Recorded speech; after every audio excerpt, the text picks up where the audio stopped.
Pengembangan sumber daya insani adalah suatu proses yang dirancang secara sistematis untuk meningkatkan kapasitas, potensi, pengetahuan, keterampilan, serta sikap kerja pegawai dalam jangka panjang.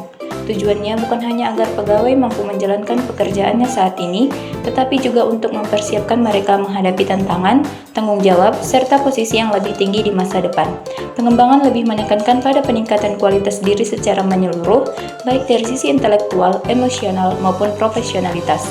Oleh karena itu, pengembangan biasanya berbentuk pendidikan lanjutan, pembinaan karir, rotasi jabatan, serta program pengembangan kepemimpinan. Pengertian pengembangan sumber daya insani. Ada beberapa pendapat menurut para ahli tentang pengembangan sumber daya insani.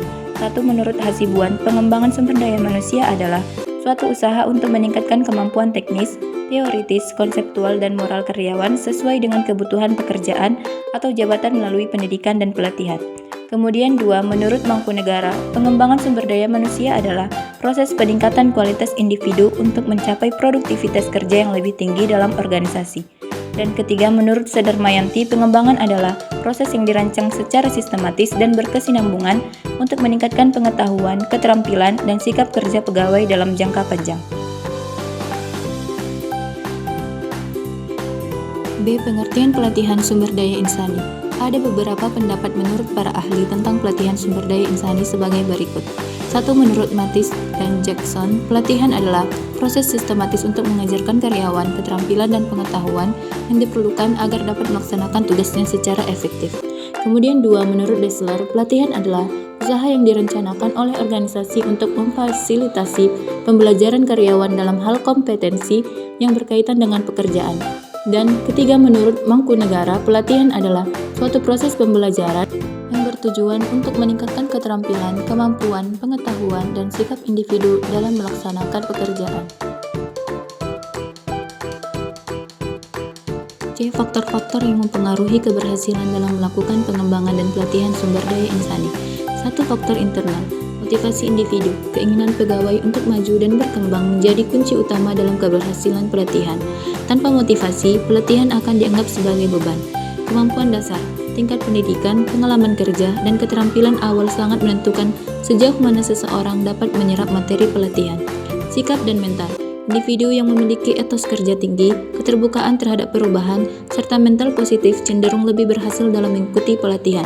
Komitmen terhadap organisasi, loyalitas pegawai mendorong mereka untuk memanfaatkan pelatihan demi kemajuan organisasi, bukan hanya untuk kepentingan pribadi.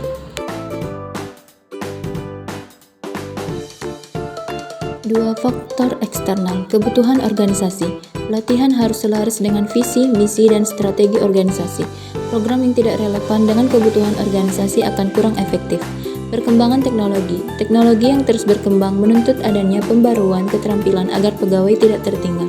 Kebijakan pemerintah, regulasi terkait ketenagakerjaan dan standar kompetensi kerja memengaruhi arah pelatihan yang harus dilakukan.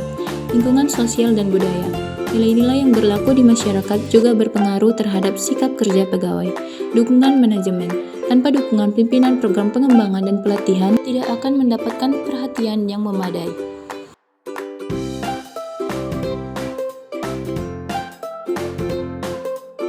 D. Fungsi pengembangan dan pelatihan sumber daya insani. Pelaksanaan pengembangan dan pelatihan memberikan manfaat strategis baik bagi individu maupun organisasi. Fungsi-fungsinya antara lain: yang pertama, fungsi edukatif, memberikan tambahan pengetahuan, wawasan, dan keterampilan yang relevan dengan pekerjaan. Dengan pelatihan, pegawai mampu bekerja sesuai dengan standar yang diharapkan organisasi. Yang kedua, fungsi adaptif, membantu pegawai beradaptasi dengan perubahan di lingkungan, sistem, dan teknologi baru sehingga tidak ketinggalan zaman. Yang ketiga, fungsi produktif, meningkatkan kinerja individu maupun tim sehingga mampu meningkatkan produktivitas organisasi secara keseluruhan. Yang keempat, fungsi motivatif. Pelatihan ini dapat meningkatkan semangat kerja, rasa percaya diri, dan motivasi intrinsik pegawai. Pegawai merasa dihargai dan diperhatikan sehingga tumbuh loyalitas. Yang kelima, fungsi sosial. Pelatihan membentuk kerjasama dan komunikasi yang baik antar pegawai. Selain itu, pegawai dapat berkontribusi positif terhadap masyarakat melalui kinerja organisasi.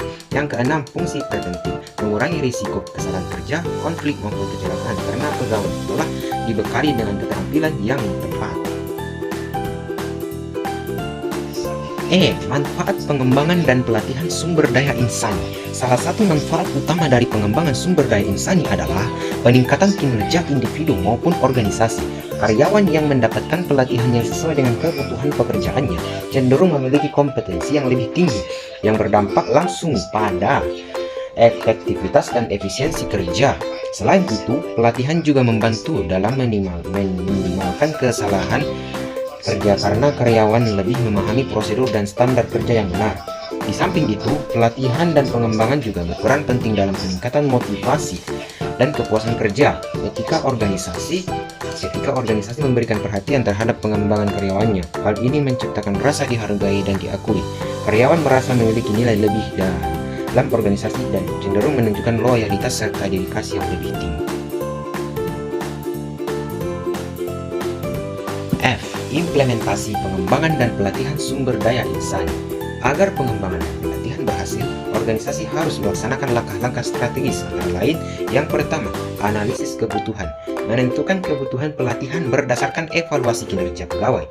Yang kedua, perencanaan program, menyusun materi, metode, serta tujuan yang jelas sesuai dengan kebutuhan organisasi. Yang ketiga, pemilihan metode. Menentukan metode yang tepat seperti on-the-job training, seminar, workshop, simulasi, mentoring, maupun e-learning. Yang keempat, pelaksanaan. Menjalankan program dengan fasilitas dan instruktur yang memadai. Yang terakhir, evaluasi hasil.